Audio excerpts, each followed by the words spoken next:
Welcome to our first edition of Moeloco Retale. Hi, I'm Kathy Wong and I'm the Chief Energy Officer and founder of Moeloco, a social enterprise that impacts children living in poverty with our one-for-one shoes. For those of you who know me, you would know how much I love life. I love everything about life. Well, almost everything except chocos. My latest love is social enterprise. So the purpose of these conversations is to introduce you to other social entrepreneurs who are out there creating amazing businesses that make a difference in the world. We want to inspire you to think about your purchases. There are so many options now for the most beautiful products and services that actually help others in need. So we'd like you to think about that when you next purchase, and we'd also like you to think about if you're creating a business or you have a business, you might also want to build some sort of give back scheme into that. Now, I'm really excited to introduce to you our host for this series of talks. It's one of our own, a man with a gorgeous heart. Yes, he has big hair, and yes, he has an angelic voice as well. So Gary Hart is our US ambassador, and Gary will be interviewing the various guests that we have coming on board. So Gary, I'm going to hand it over to you to introduce our first guest, the gorgeous Lauren Shuttleworth from Words with Heart. Thank you, Gary.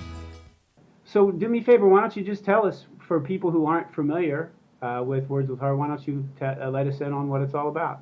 Yeah, absolutely. So Words with Heart is a eco-friendly stationery social enterprise that funds education projects for women and girls in the developing world. So we sell all kinds of stationery products, both retail, so we do notebooks, journals, that kind of thing. We sell that via our online store and via a whole bunch of stockists. And then we have a corporate side of the business, so we partner with big corporates. I mean, for any Australian listeners, like, we partner with companies like ING Direct and Macquarie Group and other sort of SME type businesses, and do all of their business stationery, so business cards, brochures, posters, that kind of thing. Oh, and cool. yeah, so every product we sell, because that gets your word out even broader when you get those people who have that wider market.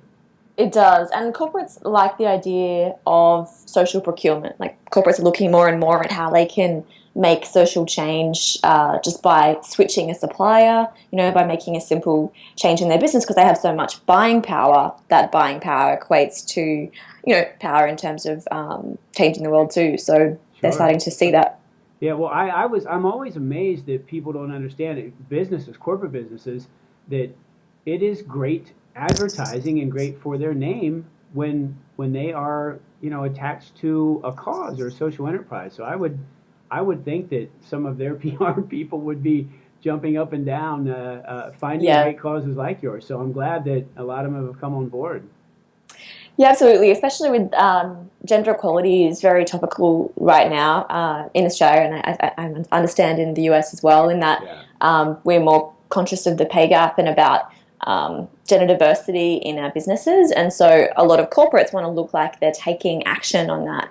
And sometimes change is slow in terms of, diversifying their employees in terms of, gender. But when it comes to making changes like procurement, it's really easy for them to then report and say, oh, look, we're working on this, but we're also looking at our supply chain, and we've switched to this, and we're supporting gender equality in this way. And so for them, it's good in terms of reporting both for their internal teams and, I guess, how they're viewed externally too. Sure. Well, if their numbers look good on top of it, I'm sure they're happy about that. Yeah. Well, you can just keep at them like that and go, gender equality right there, or we'll send you a positive message card and make you do it. So. Yeah.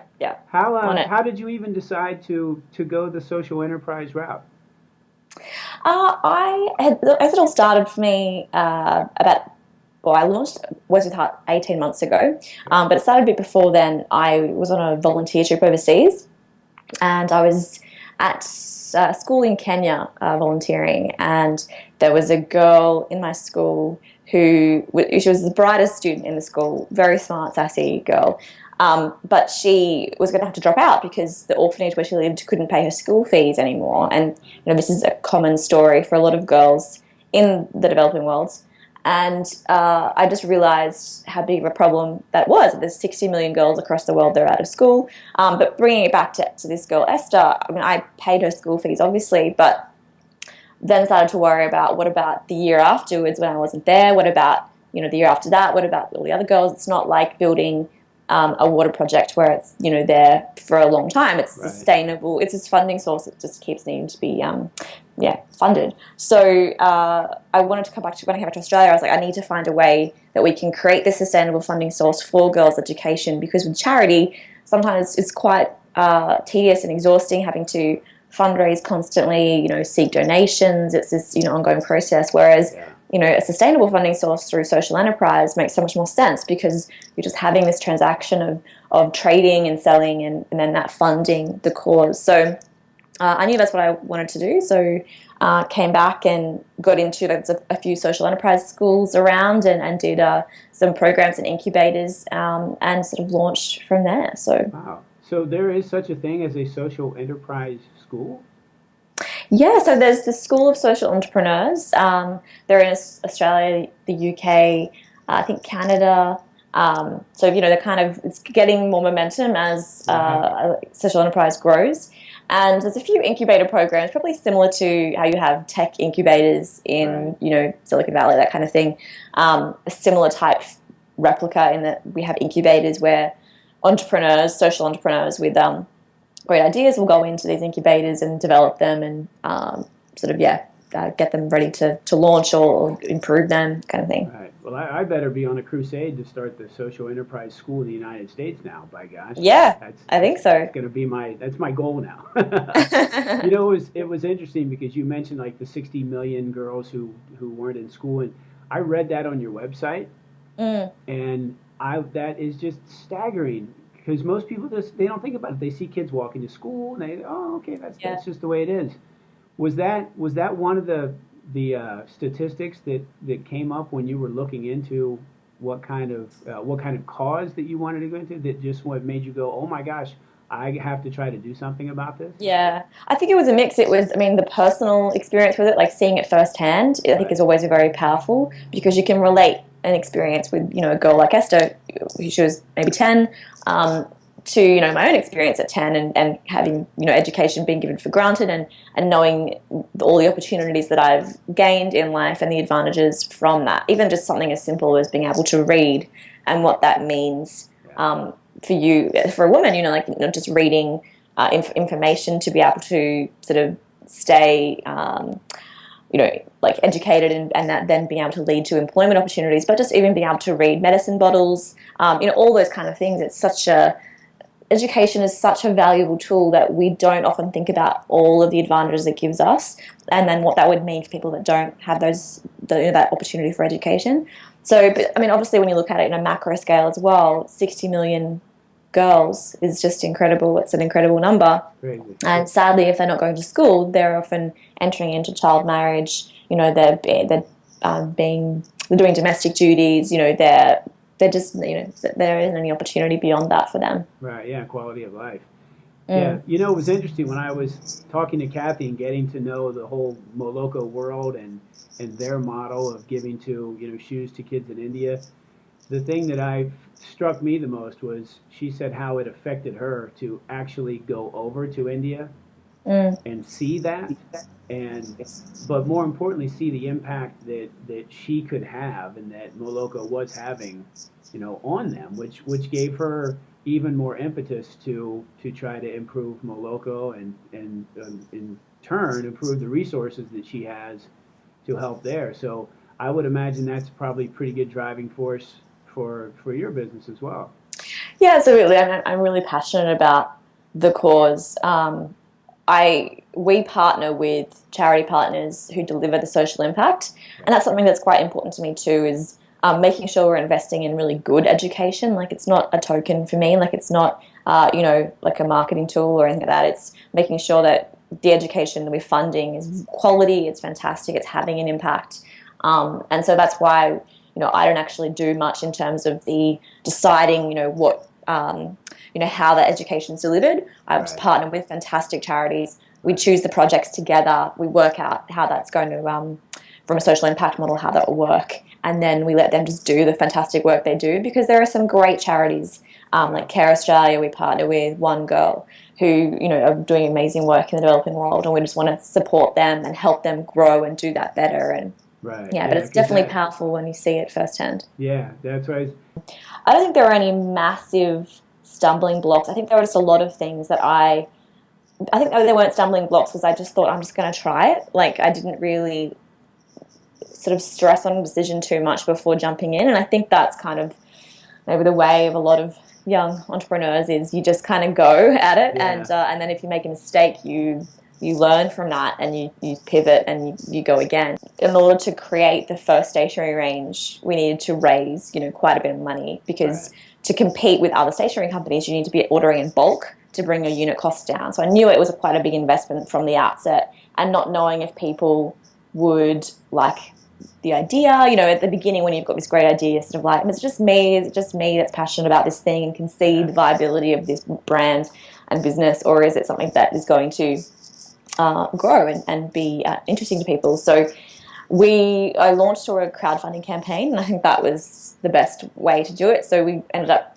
pre-selling the $20,000 worth of stationery in like 28 days or something like that. So that was really validating. Then it was like, okay, this is something that people are interested in, that it has, you know, potential and all that kind of thing.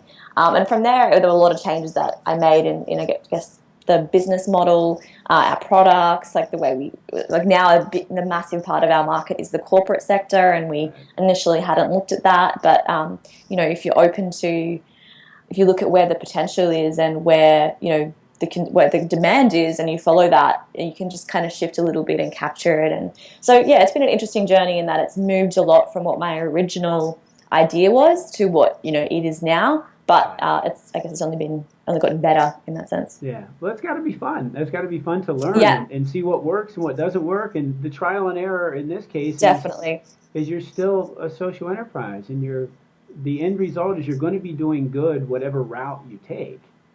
Exactly. I think it's where you have to, and it's important with social enterprise because often a business is very passion driven, so people can hold on to their babies, you know, like their business a lot tighter and not want to shift. But I think that's where you have to be very fluid. You have to keep your eyes on what's happening around you, like what's happening in the market, and be able to shift so that, you know, your business can grow. Because that first year is the hardest as you're, you know, getting the word out, as you're growing, as you're you know, getting credibility. And after that, it does kind of get easier. And at the moment, we're really focused on scaling, and we've secured our first investment. So, you know, it's kind of an exciting time as we go to that next level. But yeah, it's definitely a fun journey. Oh, that's great. You know, I had to have a little bit of a laugh when I think I listened to one of your podcasts.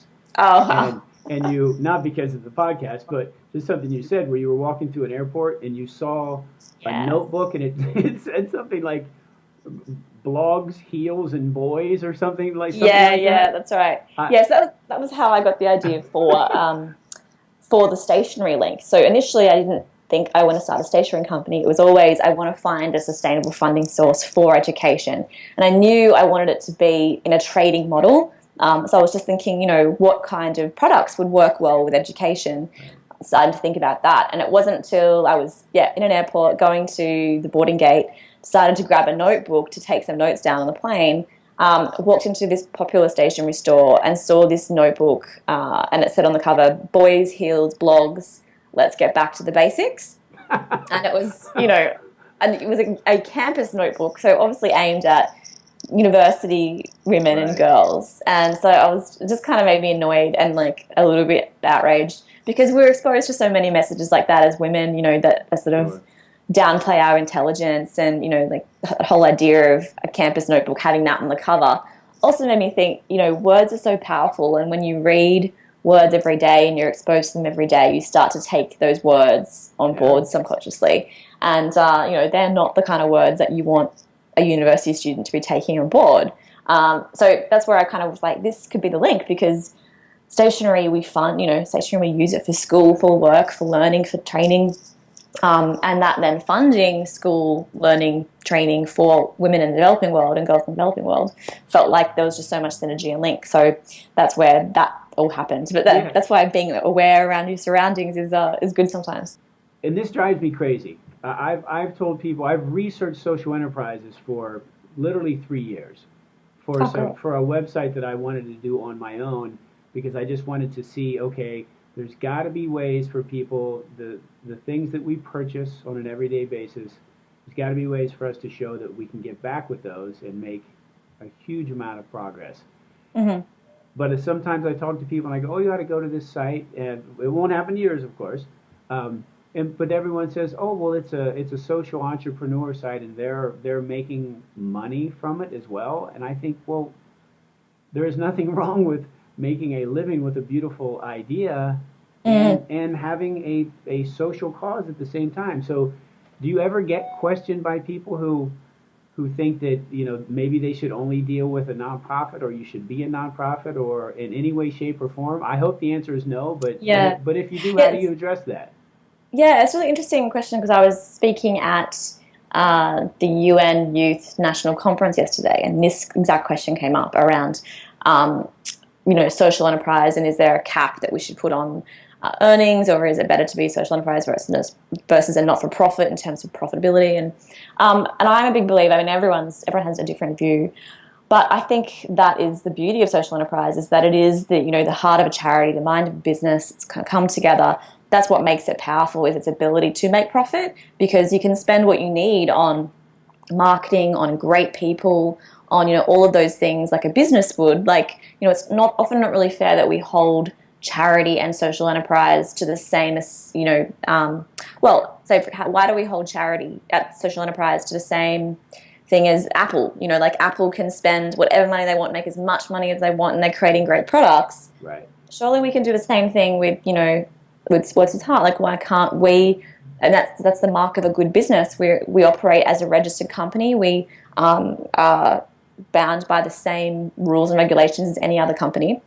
So in one sense, I think that being profitable and making money as a social enterprise is a good thing, and it should continue. To me, the world of social enterprise is completely life-changing and game-changing for how we can solve problems, because people can still look at their business side and they can still make a living and they can still be comfortable, and in the meantime do something passionate they're about and cure problems that they're passionate about. Yeah, absolutely. And there's a really great TED talk about charity versus business and why we need to look at charities differently, and I think social enterprise kind of bridges this question.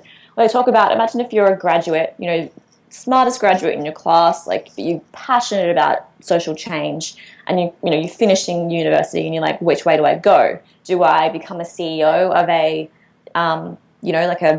fantastic charity and maybe get paid like $100,000 a year, or do I go down and become like Wall Street executive and earn $600,000 a year?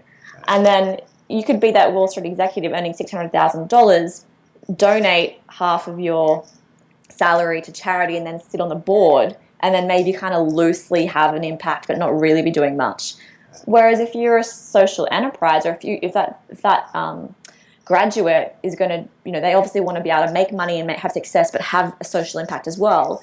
If they were then able to start a social enterprise, that's what you want. You want the brains, you want the innovation, you want the creativity from people, and that needs to be rewarded. So you want them to choose that path of, instead of going and just donating money and wasting that kind of intellect and amazing social change ability, why not start a social enterprise where you can do both? You can have the success through profitability and all of that kind of thing, but also create amazing social change, which never would have been possible if they took the board option, So I think that's where it's powerful, in that it inspires people to combine, all those desires in sort of one avenue. Yeah, that's what I always try to explain to people. You can still take, your business mind, your creativity, your caring, and you put them all together, and it makes this beautiful social enterprise. Well, my brother is a psychologist, and I asked him what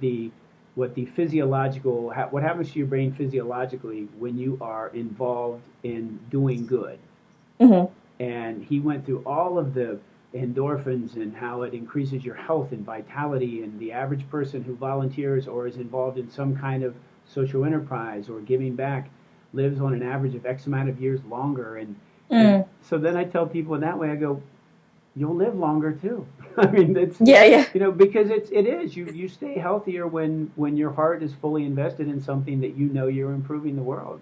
Yeah, no, it makes sense to me. I think there's so many great benefits. It's just a really interesting sector. I think it's still so, especially in Australia, it's probably more developed in the US, but it's still so new here, and people are getting to understand it better, and I guess it's evolving. It's kind of evolving as it grows as well, which is interesting.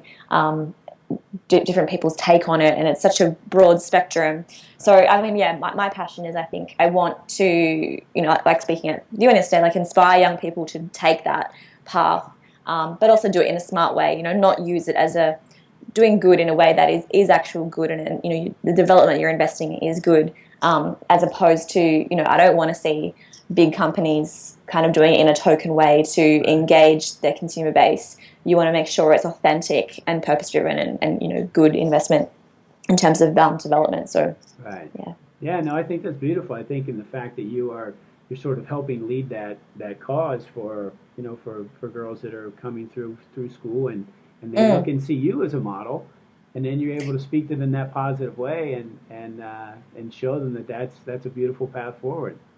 I hope so. Yeah, of course. Yeah, I do try and be very authentic and sort of say, that it's amazing, it's passion driven, it's inspired, sort of journey, but it's also very hard at times. It's also like any going to ask you what on those days when you just want to pull the covers up over your head, or just go to the beach instead of answer 500 emails when you wake up.